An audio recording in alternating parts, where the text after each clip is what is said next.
Before I begin, I would like to say a couple of words of deep appreciation for the sponsors and the people who have put this program together.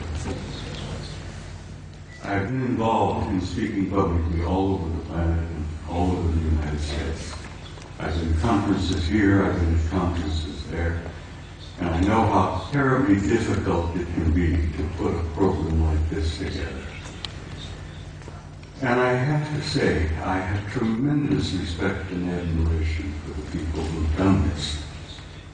Most of all, I respect their courage for dealing with a subject like this, where most of the elite leadership and the power groups of the world want this subject to go away. And these courageous young men who have put this together are brave, and they deserve my respect and your admiration. And I want to say I thank you because I know what you did.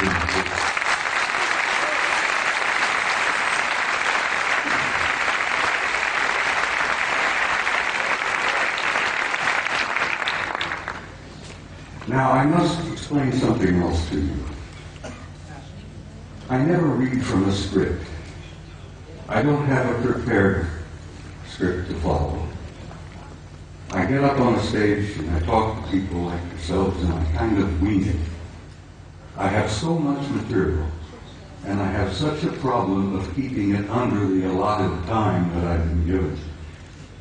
I have come today prepared to speak to you for 3 hours. I only allowed 1 hour to get in there. So something's going to have to give. But bear with me, I'll do the damnedest job I can. And it's important that you see the photographs of the NASA pictures that I have brought with me.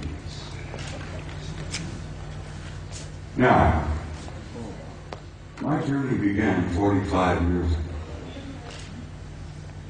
I began a journey that if I had known then what I know now, if I had known the pain, the anguish, the heartbreak that I was going to experience over these 45 years, I might not have started that journey at all. But here I am in Barcelona in 2009 with some of the most delightful people I have ever met. And looking back, I find that the journey was worth the effort. It was worth the pain, it was worth the heartbreak. And I'm delighted to be here. And I'm delighted to see all of you out there. And this is such an encouragement to me that people are beginning to demand the truth. They know they've been lied to from the very beginning. And they want to know.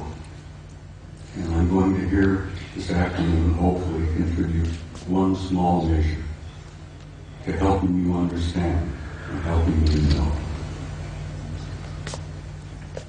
Most of my adult life, or most of my first part of my adult life, I was a professional soldier. I was in the Army. I joined the Army in 1950 to avoid the draft.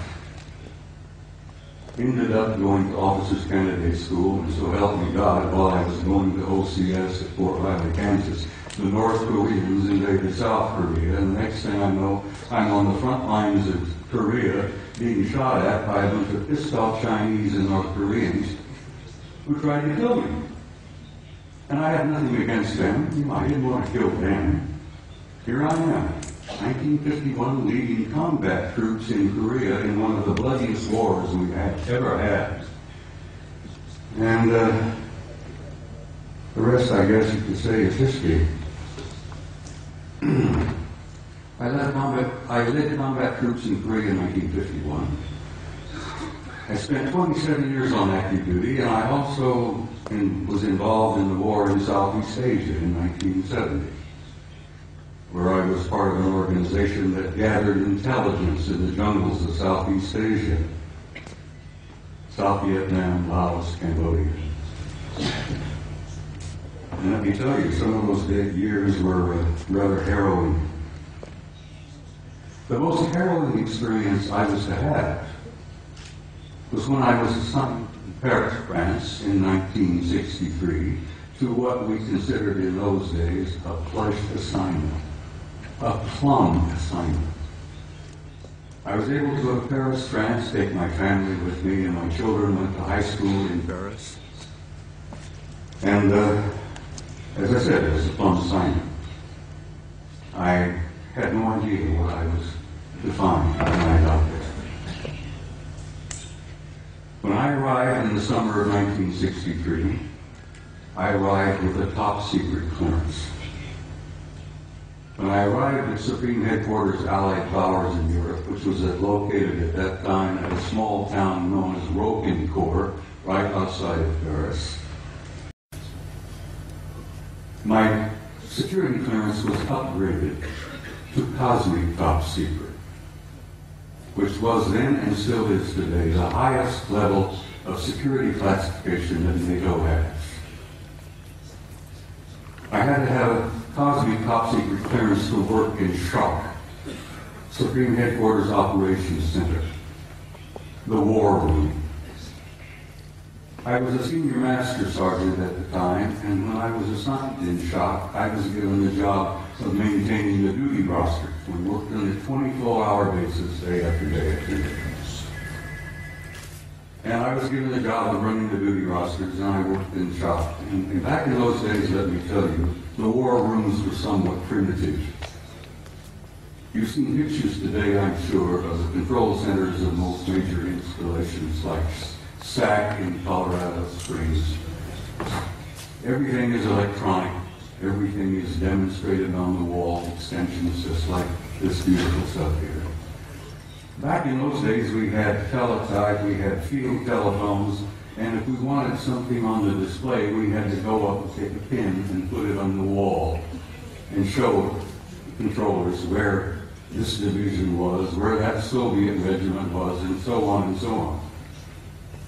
Very primitive.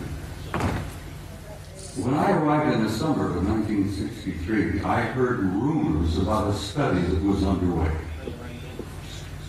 Now, it interested me because the study was about UFOs. And I was intrigued by that possibility. I was curious about UFOs. I had no idea then what they were, what they represented. But we used to discuss this in the SHOC, in the war room. The study was underway. What was it about? What happened? Well, it appears that on the morning of the 2nd of February, 1961, World War III almost began. And it was involved in the flyover of large numbers of circular metallic craft, flying in formations, very obviously under intelligent control. And they would fly out of the Soviet sector in the Warsaw Pact toward the west, in formation, at a high rate of speed, at a very high altitude. And they would turn north over the English Channel, over the southern coast of England, and then they would disappear off of NATO radar over the Norwegian Sea. On that morning of 2nd February 1961, World War III almost began. The Soviets went on red alert. The NATO forces went on red alert. Everybody was, fingers on their triggers, thumbs poised above those red buttons. And World War III was just moments away.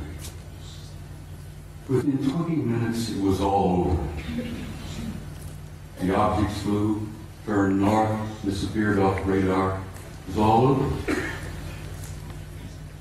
After this event occurred, a British Air Marshal by the name of Sir Thomas Pike, who was a Deputy Supreme Allied Commander in Europe at that time. He was the deputy to my boss, General Lyman Lendisser, an American four-star general who was known as SACEUR, Supreme Allied Commander in Europe.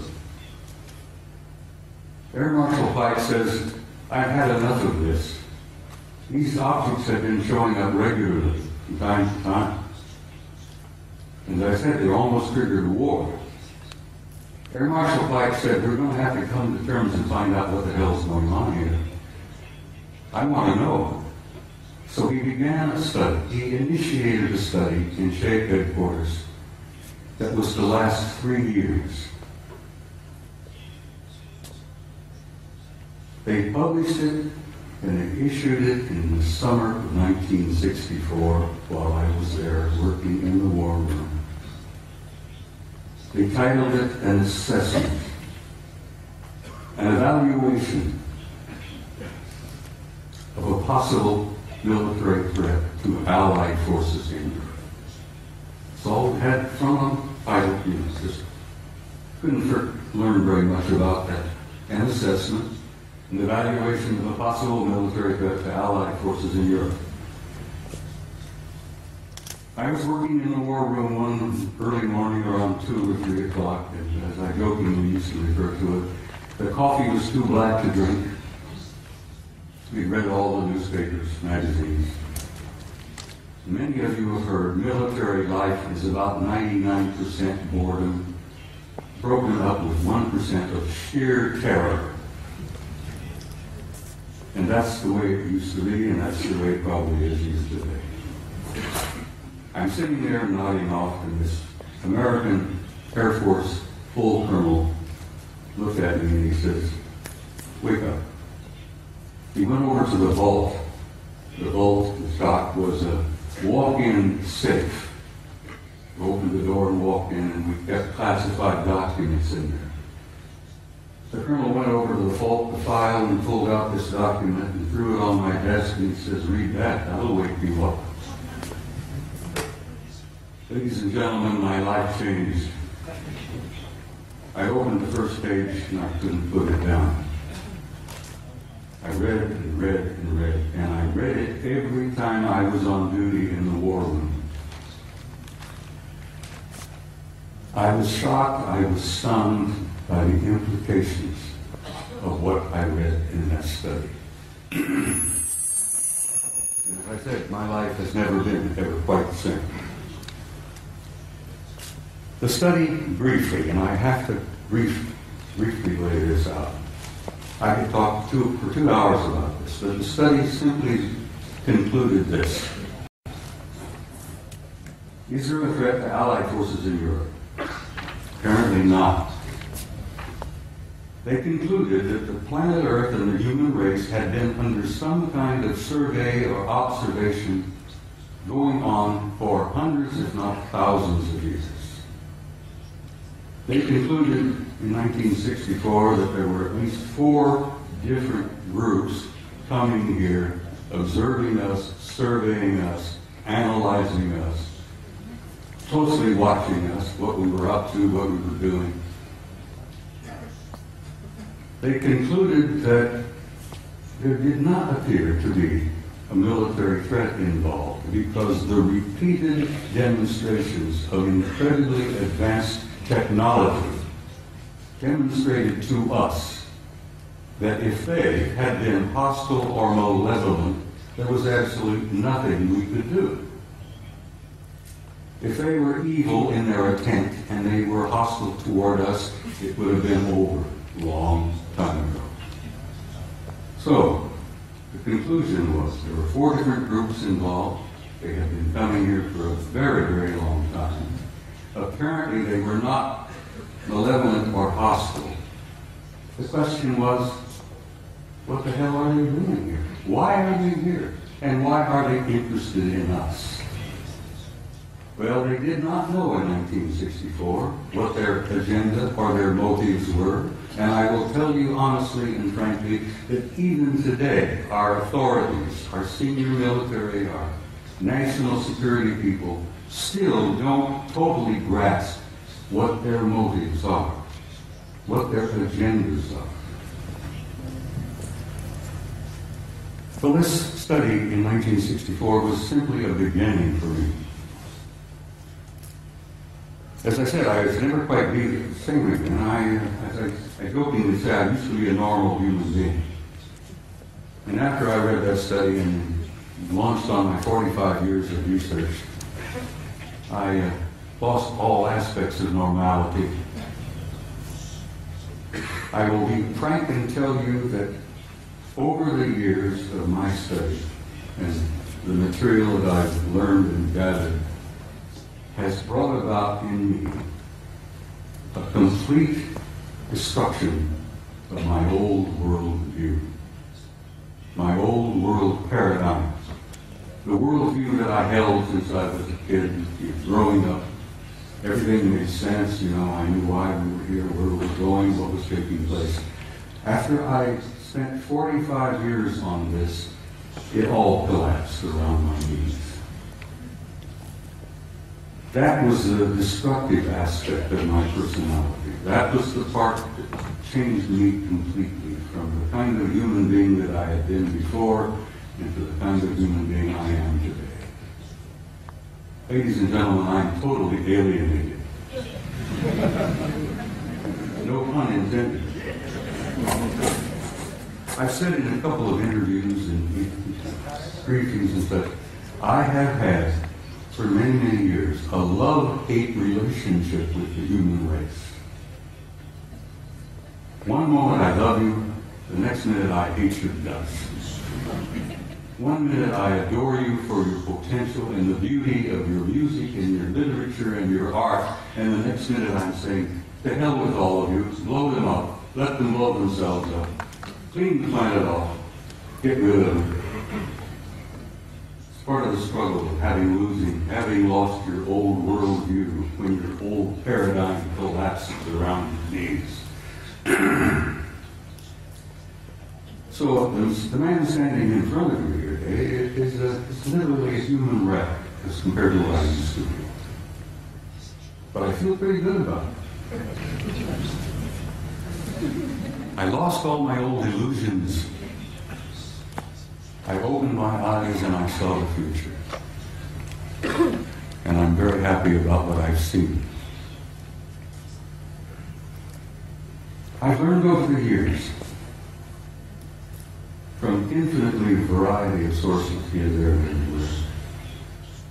I didn't retire from the Army until 1976, and I kept my top secret clearance up until that moment.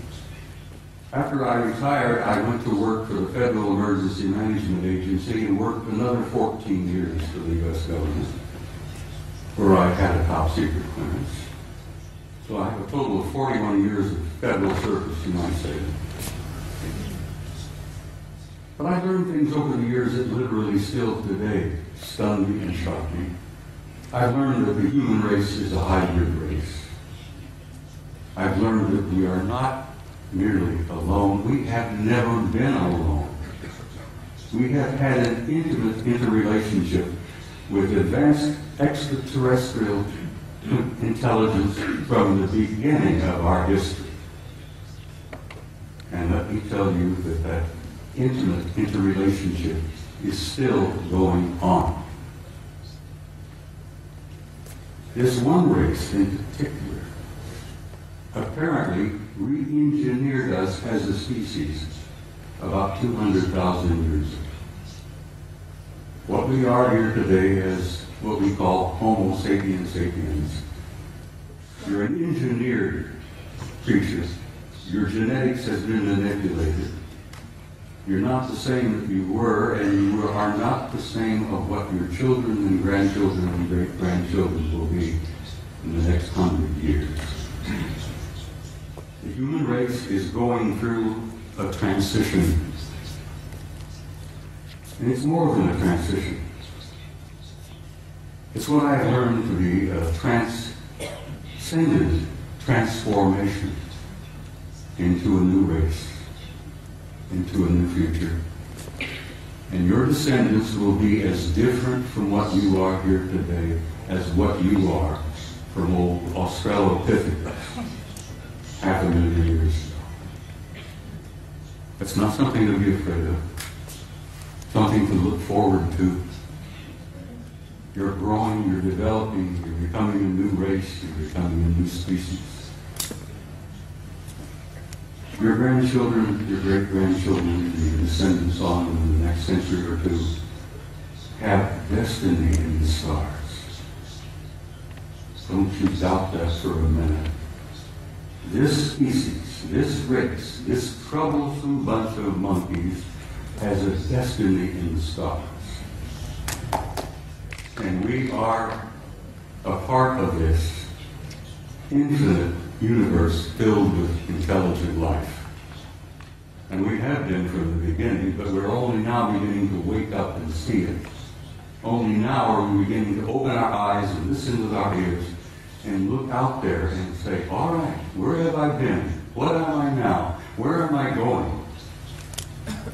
As I said, your destiny is in the stars. Your generations to come, your descendants, your grandchildren, great-grandchildren, will go out there and they will claim their rightful place. Aho. And then you are filled with intelligent life. Your place out there belongs to you. You have a right to that, and you will claim it.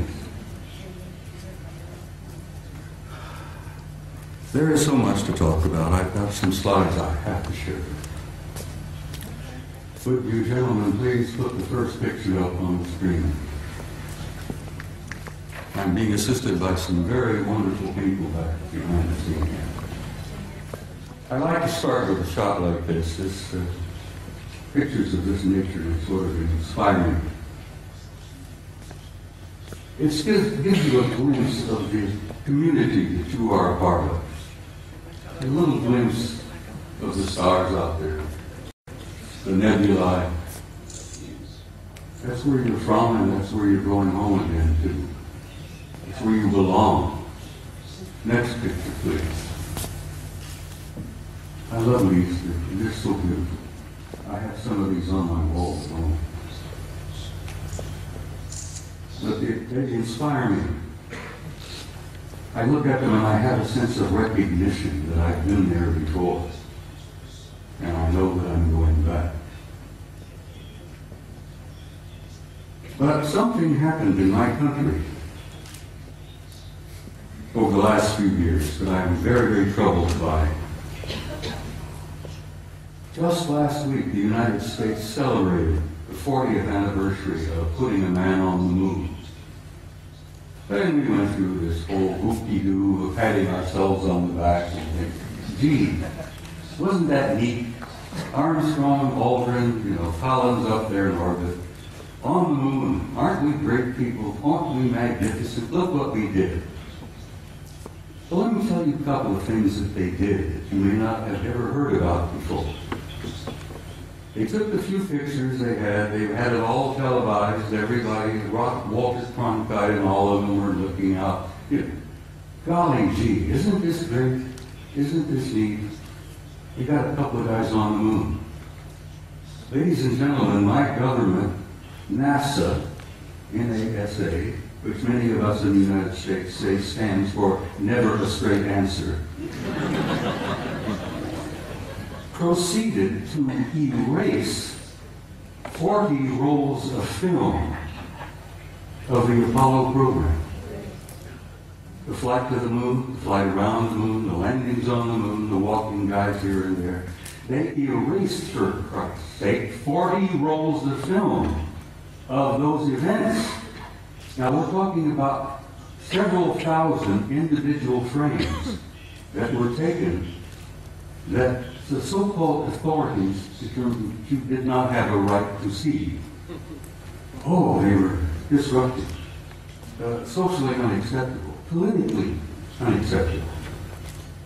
I become furious I'm a retired command sergeant major. I was never famous for having a lot of patience.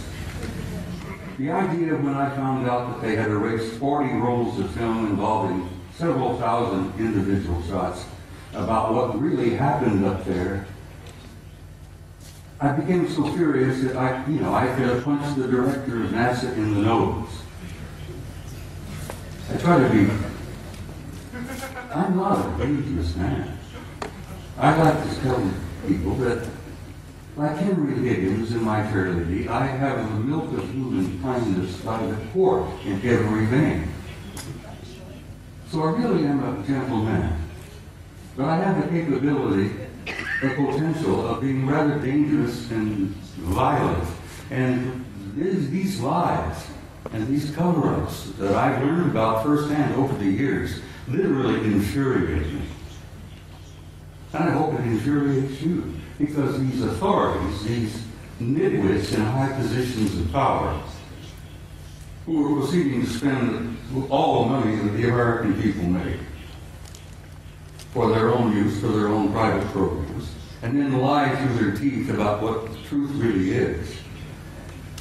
Well, thanks to the idea that there were a few employees in NASA 40 years ago, even today, there are some good people working there, decent people, honest people. I have some film that they preserved that was not destroyed. So I'm going to put up the next picture for you.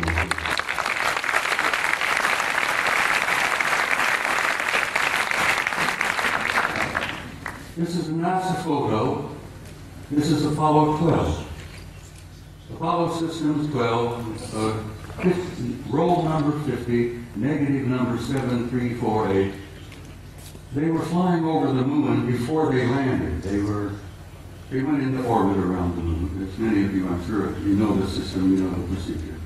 They went into orbit around the moon, and while they were there in orbit around the moon, a number of anomalous artifacts began showing up, showing interest in them. Next picture, please. This picture was taken by Neil Armstrong while they're looking out of the window of their little craft. This object flew by. There's the moon in the background, of course. There's this object that flew by the window of that little craft that they were riding in. Neil took the Hasselblad camera that he had, put it up to the window, and snapped this picture. Next picture, please. NASA Apollo 12. Roll 51, negative number 8653, something like that. Now this is a good-sized object. This is several hundred feet in diameter that came up next to the lander, flew along beside them for a time. The guys in the Apollo crafts put their camera to the window and snapped the thing. And I've always jokingly said there were guys inside of this taking pictures of an asset. We were photographing them, they were photographing us. Next picture, please. Photo NASA Apollo Systems number 14. Apollo 14. Roll 70. Negative, what is it, 9837, I think, or 8827. This is the Landsberg crater on the moon. The guys in orbit above the moon were particularly fascinated by Landsberg. They had been given a special assignment to take pictures of Landsberg because the crater, which they designated as Landsberg, had things going on in the crater that were very anomalous. There was construction going on. There were enormous facilities of the crater up there. So they were specifically designated and assigned to photograph Landsberg to see if they could figure out what the hell's going on down there in the crater on Landsberg. While they were looking at Landsberg, this object happened to express interest in them and flew by. Now this line is an artificial line that was drawn to show you the direction that this object was going. This is a good-sized object flying past the Apollo lander. God, I'm so glad that some of these were saved. I still get angry. 40 rolls of film was taken and they erased them. Anyhow, next picture, please. It's the same photo of Landsberg, but with the next negative, 9838 of this object here, flying by. Next picture. Now we're getting into some nitty-gritty. I'm going to give you just a brief little bit of history here. Back in the early days of NASA and the Apollo program, I got this picture from the Japanese Space Agency, the Japanese NASA. They have a tremendous program going over there in Japan. You know, the Japanese are bright people. So the Japanese Space Agency had signed a contract with NASA years and years ago to buy copies of every picture NASA took during the Apollo program.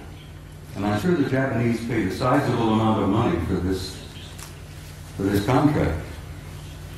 And as the films was developed and the photos were made, and they shipped them off to Japan, and the Japanese have a tremendous reservoir of good, original NASA pictures. They bought them, they paid for them. Now, this photograph was released by the Japanese Space Agency, and you can see the Japanese writing here. This was taken by Apollo 13. Now, you're all familiar, I'm sure, with Apollo 13. That was the aborted mission that was going to the moon to land, and they had an accident on the way. They couldn't land. They damn well barely got back. While they are on their way to the moon, here's the moon, a number of things began happening. Some strange objects were appearing outside the windows of the spacecraft. And guys, they grabbed their Hasselblad camera and started taking pictures. This photograph shows 3 different objects here.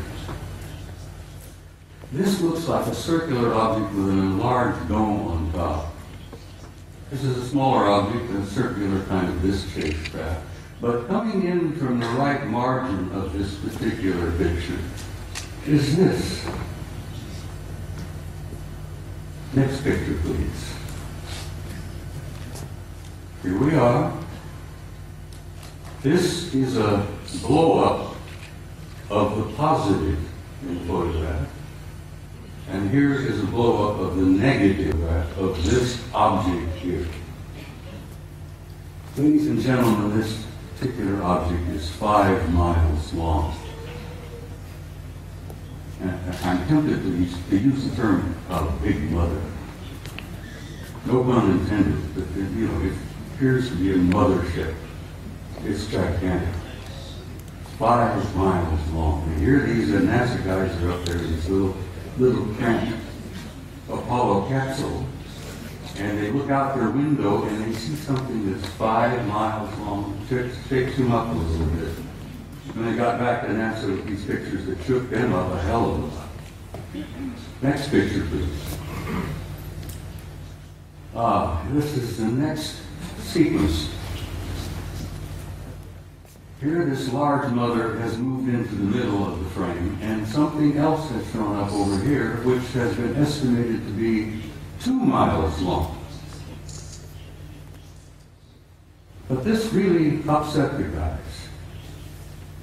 I've never been able to find out which one of the 3 Apollo members of the Apollo 13 crew would admit to ever having taken these pictures.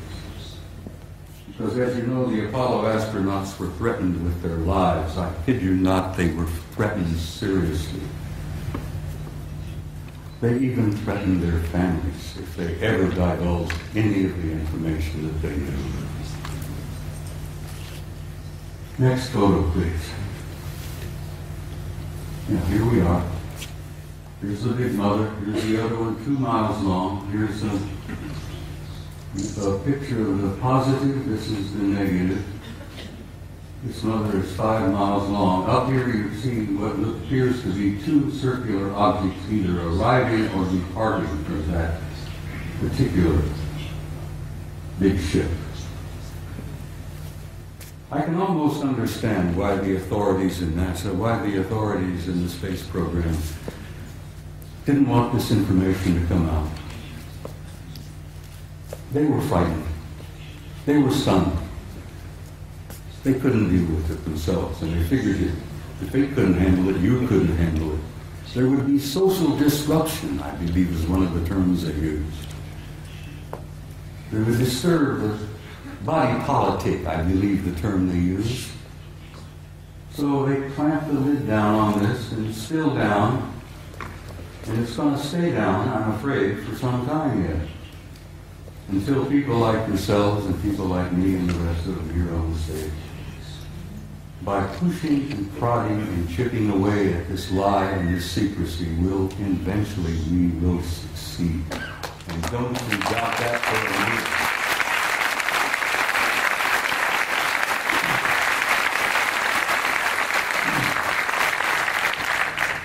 Now I'm in for another photograph that I think will shock you some.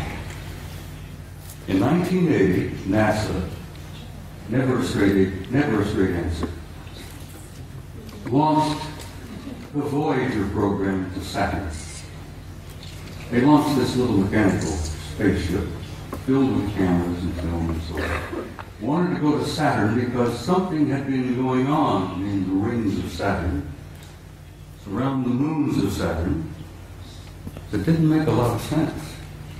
Some anomalous events were taking place in Saturn, near Saturn, at Saturn. So they launched the Voyager in 1980.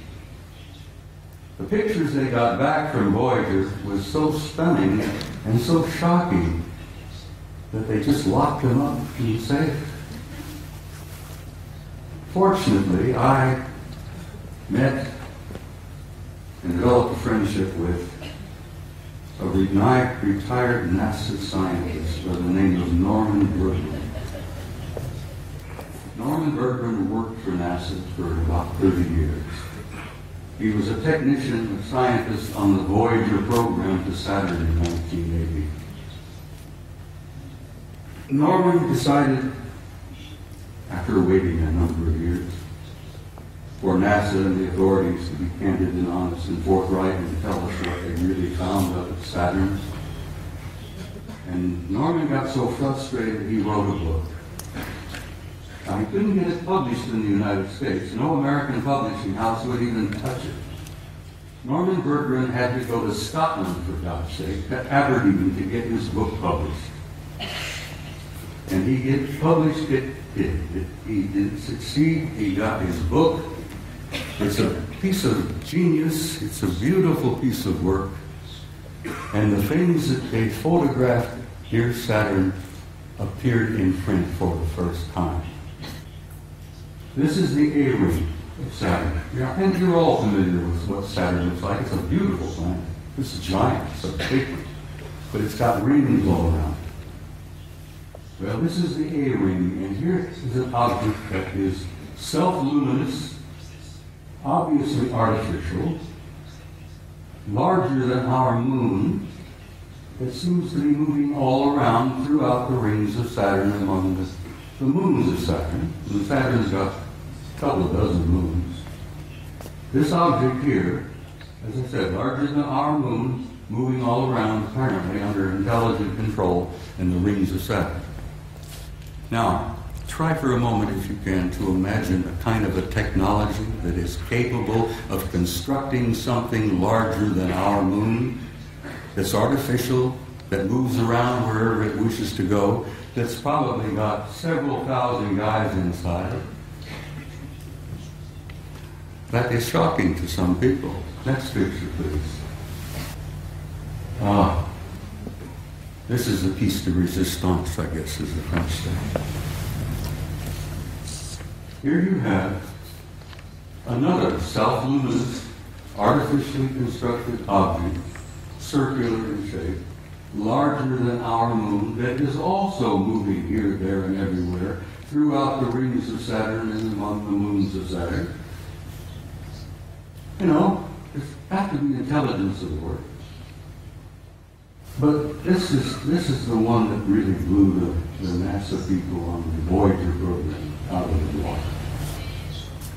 This object, this is an object, guys, is 2,000 miles long. It's 400 miles in diameter. And it's an artificially constructed, Norman calls them an electromagnetic vehicle. He says they appear to be making the rings. This is one of the rings of Saturn. I think this is the B ring. Bertrand says he thought they were probably making the rings. I said, Norman, you ever consider the possibility they may be mining the rings? Because I think the rings are probably rich in nutrients, minerals probably. And an incredibly advanced civilization, I think, would work out some system of mining those rings for all the minerals that are up there and utilizing them. Because space is filled with wealth, energies of all kinds. They never have to dig another hole in the ground like we do down here. Space is filled with energy.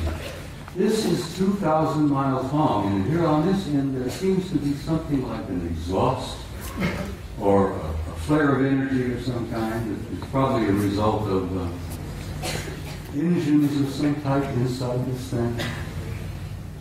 But whatever it's doing, it's there, and it's a recognition and a representation of an advanced intelligence. And that's one of the things they don't want you to know, that we are confronting and relating with an intelligence that's so far beyond our own. We're looking at and talking about what's known as a Type 2 civilization. Now, for your own interest, I suspect most of you suspect this, that you are all members of the 0-0 type civilization. Beyond us, hopefully in a century or two, we might become a Type 1. But this is a representation of a Type 2 civilization. And Michio Kaku, the famous Japanese-American physicist in New York, has put out this concept about Type 0, 1, 2, 3, and 4 of the kind of advanced cultures and civilizations we will probably meet out there. Well, in probably meet out there, we've already met them. They're here. They're in our midst. So, I think I brought about 15 or 20 of these pictures, but I simply had no time. I don't have the time to show them all. But I've shown a few here, and I think I've piqued your curiosity. And I think most of you are pretty bright people, and you know you've been conned. You know you've been lied to. You're not fools. And I think you know who you are and why you're here and where you're going.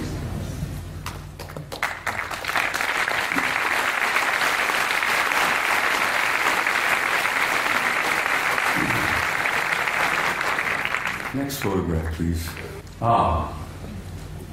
This is a photograph taken by our Mariner space vehicle that we launched back a number of years ago. This is a picture of a facility on the surface of Mars. Now, this facility is located on the equator, and it's on the surface. And those of us who studied it, we discuss it with each other, call it the airport. And I said, this is the parking lot. This is the administration building here. This is the main terminal here. And I imagine it's a pretty busy facility, you know, ships coming and going. But it's not an airport, it's very likely a spaceport. It is on the surface and it's on the equator of Mars. And if you're ever interested in launching a vehicle from a planet, you put it on the equator and you take advantage of the rotation of the planet to assist in the the launching of your vehicle. You can take the momentum of the movement of the planet, and it helps you get the thing off the ground. So it's exactly on the equator, it's on the surface, and it's massive in size. So maybe that is a parking lot, I don't know. Maybe that's the admin building, but there's something going on Mars. And I've been going back and forth with Richard Hoagland now for years, where Richard, who I know most of you are aware of, is convinced that Mars is covered with ruins. Well, it is. But it's not just ruins. There are things going on that planet. On the surface, under the surface, continuously. Next picture, please. This was published in a German magazine, but this is a Soviet photo. This is from their Phobos 2 spacecraft. This is a city under the surface of Mars that is the size of Chicago. Chicago is one of our biggest cities. Several million people live in Chicago. This is under the surface. You can see the city block. You can see the breakdown here, portions of the neighborhoods, whatever it is. But it's generating an enormous amount of heat. And they picked this up on the infrared when Phobos was going around the planet and snapping pictures like crazy. And the Soviets were pretty open about releasing some of their photos, contrary to the United States, where lying has become a fine art. Don't get me started on my politicians. Phobos 2, city on Mars, under the surface. You can see the streets, Broadway, First Avenue, whatever. People have said, well, who was there? And I says, for God's sake, it's the Martians who were there. What a silly question to ask. Who's there? Let's go there. Now, I love this picture. I'm in love with this lady. Your ancestors and mine called her Gaia. She was feminine. She was a goddess. She was sacred. This beautiful lady has a respiratory system. She has a circulatory system.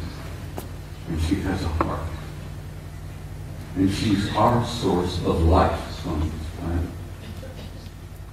We needed her. We need her now. We wouldn't be here if it were not for her. We talk about holy lands, Mecca, Jerusalem, here, there, everywhere. That is the Holy Land, people. That beloved planet that we are home.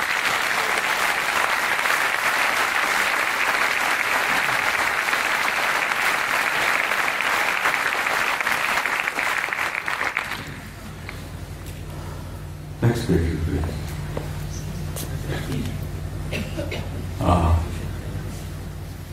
I spoke to you earlier about the fact that your grandchildren and your great-grandchildren and so on, the generations yet to come, have a destiny in the stars. And in time, they will go out there and claim their rightful place in that infinite community of life. And you can believe that, and you can accept that with an assurance and a truth that goes beyond doubt. The destiny of this species and this race, this troublesome clan of monkeys, is in the stars. And there is your destiny. And I want you to understand that and have some hope. And don't get depressed. Because you're going to be undergoing some very difficult times in the few years yet ahead. We're going through this transition, this transformation, this transcendent transformation into another species, into another race. And if you remember your own adolescence, it was a painful time. The species, the race is going through adolescence. But we're not alone. We're being helped. We have family out there that's helping us. And they've been helping us for a long time. They've been trying to encourage us and nourish us and try to point the right direction for us to go. Because we are troublesome adolescent children. And we are going through that transformation. But my point is that there is no doubt about the inevitable destiny and truth of the human race.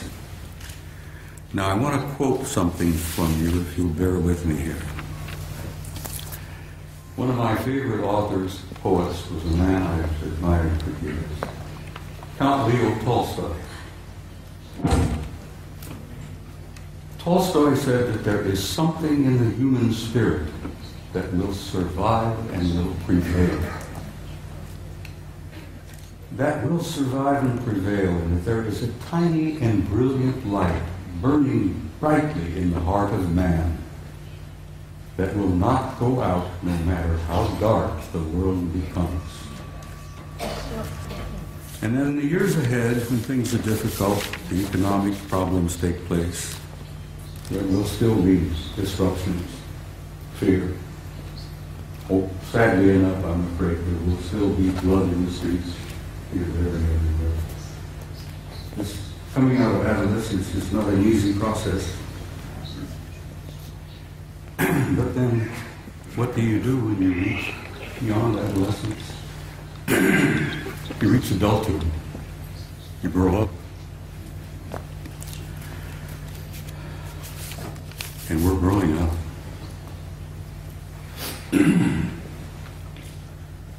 Well, ladies and gentlemen, my journey is coming to an end. But for many of you out there, your journey has just begun. And I want to say something to you before I leave the stage this afternoon.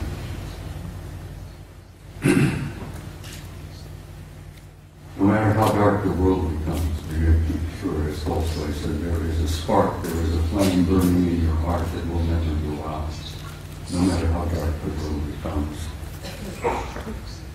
And as my journey is coming to a close, and some of you, your journey is just beginning,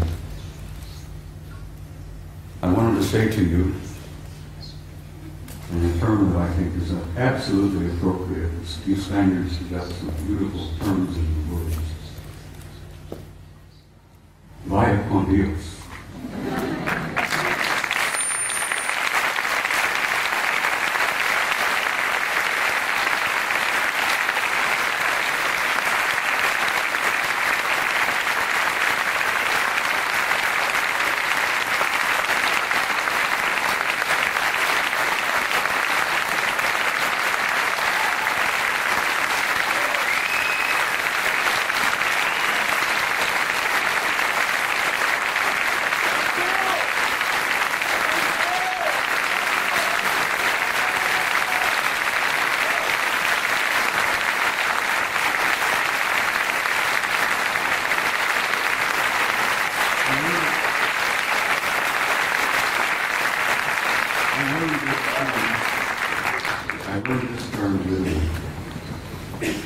I've never been to Spain before. Italy is one of my places that one of my favorite places. I love Italy. Now I'm learning to love the Spaniards.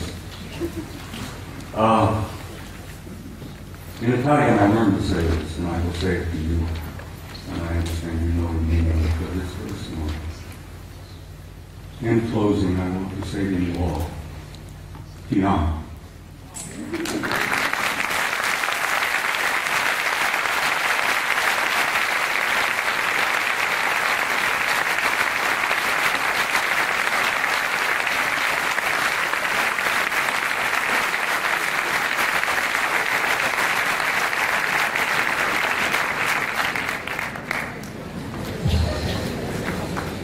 Bien, ha llegado el momento del descanso. Sí quería comentarles que justo... I'm Project Camelot. This is kind of you need a microphone if you want to...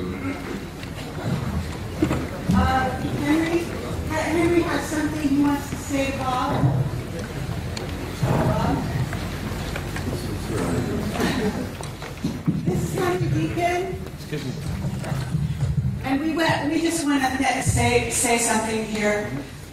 This is Henry Deacon from Project Camelot, for those of you who are familiar with our website. And he's here today, and he's here at the conference. He has something he'd like to say to Bob about Mars. About Mars. I don't have any words, but Bob has expressed everything that I would have said. I can confirm it because I've been working in top secret for 30 years. And above top secret, we've shared a common background. But I just met him recently here. And I can only say that, yes, there's life on Mars. There are bases on Mars. I've been there. And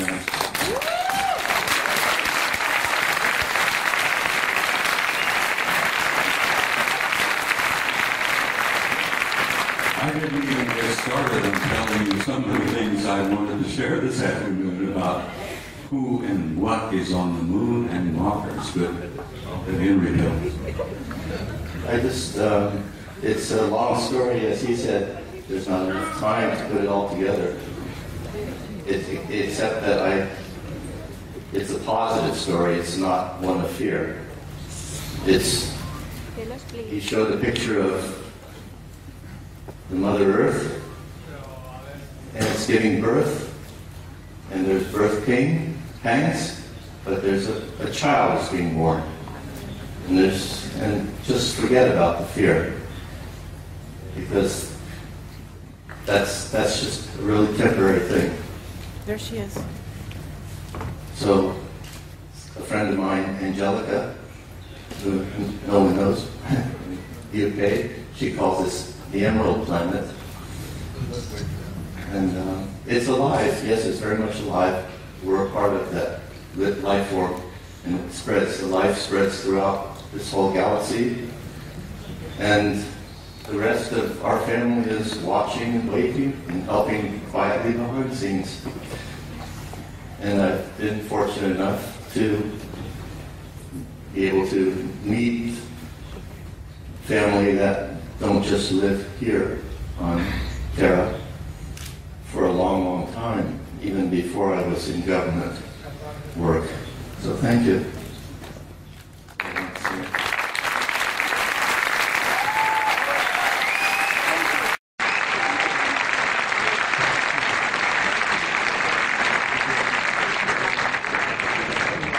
Ladies and gentlemen, am I still broadcasting? Henry Deacon, for those of you who don't know. Am I still broadcasting here? It's still here. I'm going to ask. I was going to share a small story with you before I ran out of time. I'm going to ask the gentleman to say, please bear with me and give me just a few moments.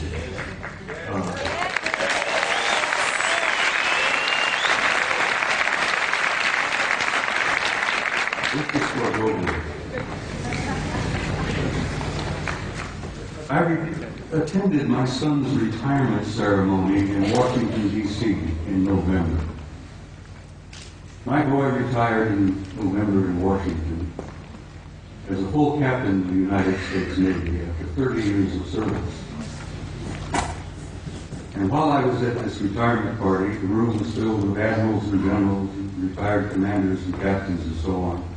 And we all had something cool in our hands, and we were all moving around among each other, amiably and relaxed, you know.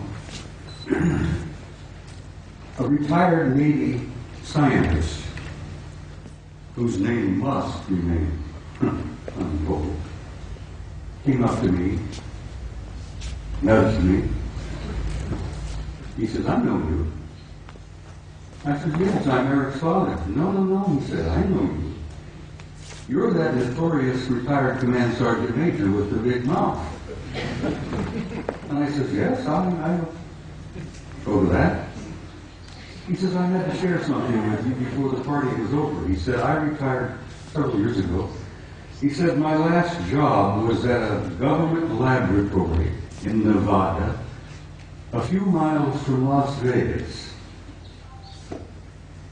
He said, I am a plasma fusion physicist. That's my expertise. That's my training, my background. Not being a scientist, I go, what? Plasma fusion physicist? He said, yeah, I work at this laboratory outside of Las Vegas. He says, it's not commonly known, but it's a drug secret. He says, I worked 5 years with 2 guys who were not from here.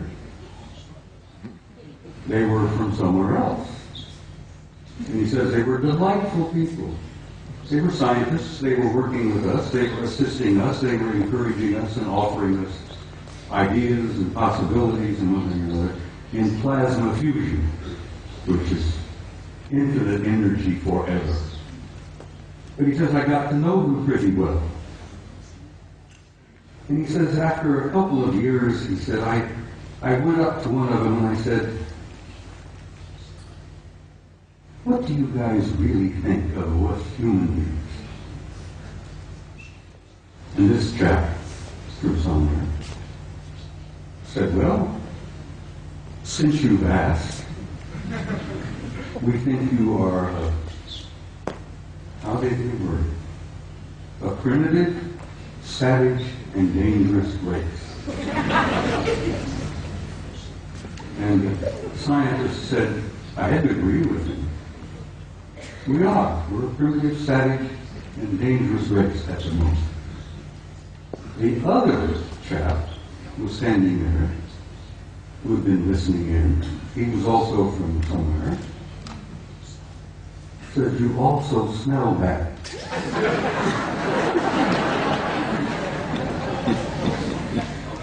You humans stink.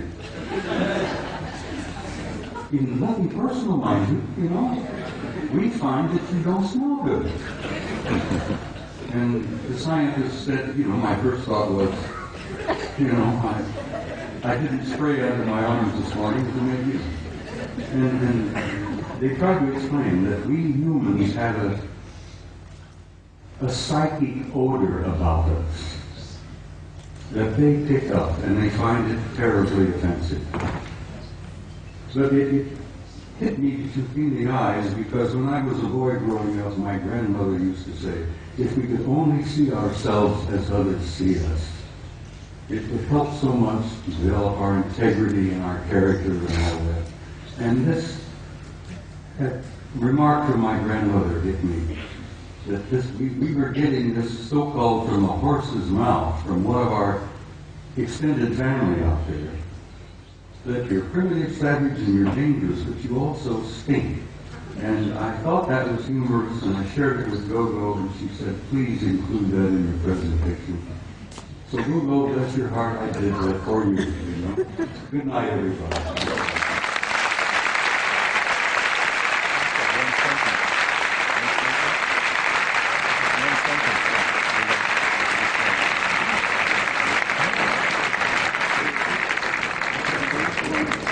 One sentence. It relates directly to what Bob has said.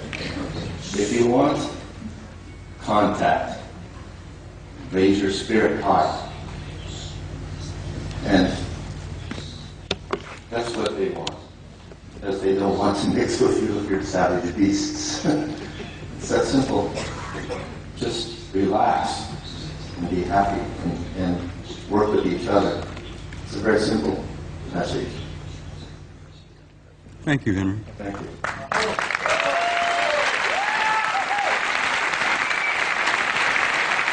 If you want to learn more about Henry Deacon, he is on our site.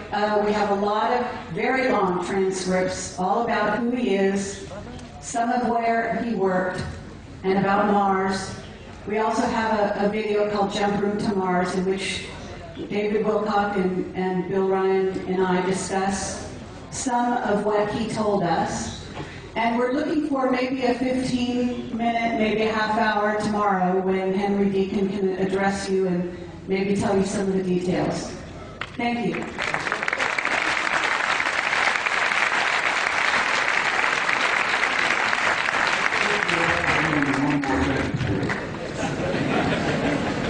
I must add this. I have traveled all over the planet and I've spoken at conferences all over the world and all over the United States. I have never been to a conference of this nature without there being at least one and generally two of the others in the audience. And I wanted you all to think about that and look around you and know that in your midst, I jokingly refer to it, you have good friends in high places and they're in your midst. And I learned over the years to recognize it. It's your family. Exactly, it's your family. But like Ingo Swan, I've developed the intuitive ability to spot them and recognize them. And now I have them coming up to me in conferences, introducing themselves to me.